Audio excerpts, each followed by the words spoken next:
કેમ છો સાહેબ? હું TuFee એપથી છું.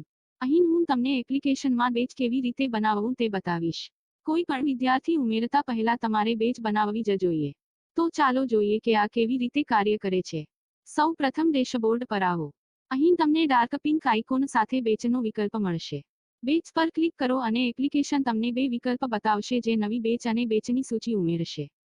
પહેલા આપણે નવી બેચ બનાવવા જઈ રહ્યા છીએ તેથી નવી બેચ ઉમેરવાનું પસંદ કરો. પછી બેચ નામ, શાખા નામ અને બેચ મુખ્ય શિક્ષક નામ જેવા કેટલાક ક્ષેત્રો છે. અને ટોચ પર બેચ ચિહ્ન. ખાલી ચિહ્ન પર ક્લિક કરો અને પછી તમારી નવી બેચ માટે કોઈપણ ચિહ્ન પસંદ કરો.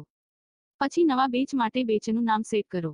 નવા બેચનું નામ સેટ કરો ત્યારે સાવચેત રહો કે દરેક બેચના નામ અનન્ય હોવા જોઈએ. તમે આની જેમ છેલ્લામાં એક વર્ષનું નામ ઉમેરીને સરળતાથી એક અનન્ય નામ બનાવી શકો છો. હું તમને બતાવીશ કે બંધ બેચની વિડીયોમાં તમને અનન્ય નામની જરૂર કેમ છે. આગળ શાખા નામ ઉમેરો. શાખા નામ ક્યાંની પણ ફરકતું નથી પરંતુ તે ક્ષેત્રને તમારા સ્થાનથી ભરો. પછી બેચના મુખ્ય શિક્ષકનું નામ. હાલમાં બેચનું મુખ્ય શિક્ષક ખૂબ મહત્વનું નથી પણ એક પણ શિક્ષકનું નામ ઉમેરવું આવશ્યક છે.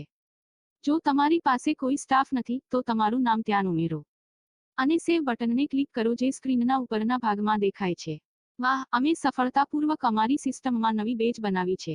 ઠીક છે, પછી મેં નવી બેચ કેવી રીતે બનાવવી તે વિશે પ્રસ્તાવના આપી. હવે બેચ વ્યૂ પર આવીએ. ફરીથી ડેશબોર્ડ પર જાઓ અને ડાર્ક પિંક બેચ આઇકન પર ક્લિક કરો અને એપ્લિકેશન તમને બે વિકલ્પ બતાવશે નવી બેચ અને બેચની સૂચિ. હવે બેચની સૂચિ પર ક્લિક કરો અને પછી એપ્લિકેશન તમારા બધા બેચ અહીં બતાવશે. અહીં મેં પરીક્ષણ હેતુ માટે કેટલાક બેચ બનાવ્યા છે. હવે બેચની માહિતી જોવા માટે કોઈપણ બેચ પર ક્લિક કરો. અહીં તમે બેચ વિશે કેટલીક માહિતી જોશો. જેમ કે બેચનું નામ, બેચનું ચિહ્ન, કુલ વિદ્યાર્થીઓ, આ બેચમાંથી કુલ એકત્રિત ફી. અને આની નીચે તમને 3 પૃષ્ઠો મળશે. પ્રથમ વિદ્યાર્થીઓ છે, બીજું ફી એકત્રિત કરવામાં આવે છે, ત્રીજી ફી બાકી છે.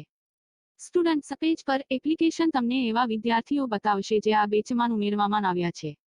એકત્રિત ફી પાનું એપ્લિકેશન તમને વિદ્યાર્થીઓની આ બેચમાંથી એકત્રિત ફી સૂચિ બતાવશે. પેન્ડિંગ ફીના પૃષ્ઠ પર એપ્લિકેશન તમને વિદ્યાર્થીઓની આ બેચની બાકી ફી સૂચિ બતાવશે. સ્ક્રીનના શીર્ષ પર તમને બેચ ઓપરેશન્સ કરવા માટેના કેટલાક વિકલ્પો મળશે. Broadcast SMS, edit batch, batch shift અને બેચને કા ડેલેટે નાખો.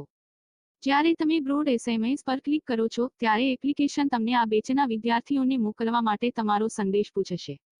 તમે WhatsApp અથવા ટેક્સ્ટ SMS દ્વારા SMS મોકલી શકો છો. સંદેશ લખો અને SMS ક્લિક કરો. એપ્લિકેશન તમને તમારી SMS એપ્લિકેશન પર રીડાયરેક્ટ કરશે અને પછી મોકલો અને થઈ ગયું ક્લિક કરો. સંપાદન વિકલ્પમાં તમે બેચનું નામ, શાખા નામ, બેચ ચિહ્ન અને તેથી સંપાદિત કરી શકો છો.